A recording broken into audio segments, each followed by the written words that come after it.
Bonjour à tous, donc si vous consultez cette vidéo, c'est que vous avez fait appel à la solution Hubo ou vous utilisez quotidiennement Hubo pour collecter intelligemment des données sur Internet.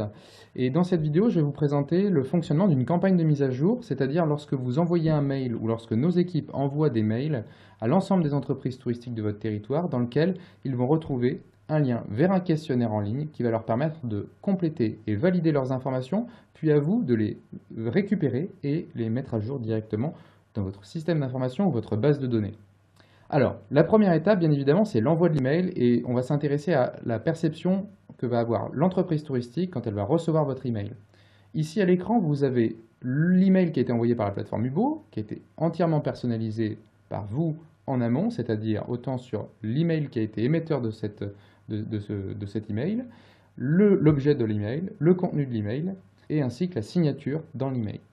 Donc la personne, une fois qu'elle reçoit cet email, elle va pouvoir valider ces informations en cliquant sur ce lien et accéder directement à un questionnaire qui est personnalisé en fonction de la catégorie du socio-professionnel, bien évidemment, et initialisé avec les informations que vous avez, vous, en votre possession, dans votre base de données, mais aussi compléter, éventuellement, les informations que vous avez pu récupérer sur des réseaux sociaux ou des plateformes d'avis, comme Google My Business, Facebook ou TripAdvisor.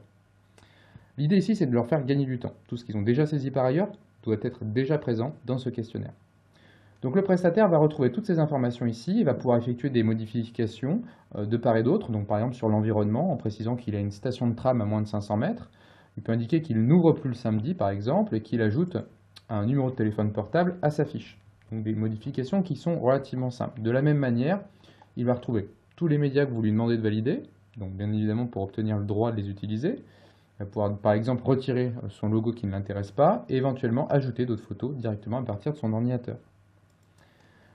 Une fois qu'il a terminé la saisie et le contrôle de ces informations, il peut vous laisser un message dans cet espace, donc ça vous permet de récupérer des informations complémentaires s'il n'a pas trouvé l'essentiel des éléments qu'il voulait vous transmettre, et surtout un champ spécifique dans le cadre du RGPD, du Règlement général de la protection des données à caractère personnel, même si ici on parle de données professionnelles, c'est l'idée d'identifier la personne qui répond au questionnaire. Donc entre autres, ici le propriétaire de l'établissement, donc là je vais me mettre moi en tant que propriétaire, donc Catala Damien, et l'adresse mail à laquelle on a envoyé le questionnaire, qui est ici, restaurant Le Rousseau. Je vais le modifier et je vais mettre damien@de.io, à titre d'exemple.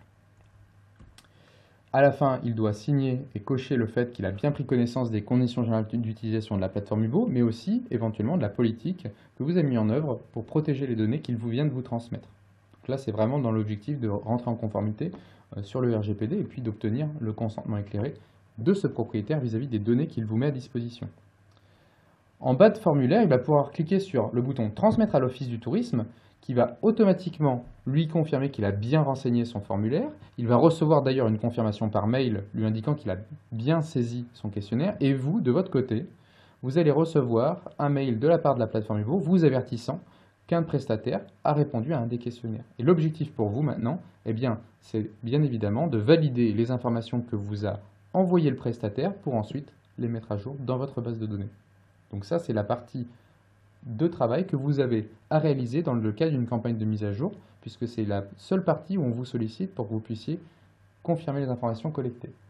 Donc là, je vais rapidement vous montrer le mail qui est reçu par le prestataire, où il est remercié pour sa participation justement à cette enquête. Et puis bien sûr, vous avez l'email qui vous est envoyé directement, dans lequel vous avez l'intitulé, enfin l'objet de l'email qui vous indique validation de données avec le nom de l'établissement qui a répondu. Et dans le contenu de l'email, vous avez un lien qui va vous permettre directement de vous connecter à la plateforme Hubo pour pouvoir consulter sa réponse et la valider. Donc c'est ce que je vais faire ici. Je vais cliquer sur le lien et je vais pouvoir très simplement accéder directement à la plateforme Hubo, au delta près de savoir s'être identifié auparavant. Donc ici j'étais déjà connecté. De visualiser le contenu de la demande d'information qui a été réalisée et à quelle date elle a été envoyée. Les différentes informations qui lui ont été demandées dans le cadre de ce questionnaire et la réponse de cette personne, avec ici notamment les informations que j'ai saisies tout à l'heure, c'est-à-dire quelle est la personne physique qui a réellement répondu au questionnaire. Et oui, quand on s'adresse à un restaurant ou un hôtel, on n'a pas forcément la perception de la personne qui a répondu au questionnaire, c'est ici l'information qui apparaît. Donc là, on va revoir tous les champs avec une petite particularité, c'est que dès qu'il y a une modification qui a été faite par le propriétaire, eh bien on va avoir une signalisation. Donc notamment un point d'exclamation ici et l'information de ce qui a été ajouté, modifié ou supprimé avec des codes couleurs qui permettent facilement de comprendre ce qui s'est passé.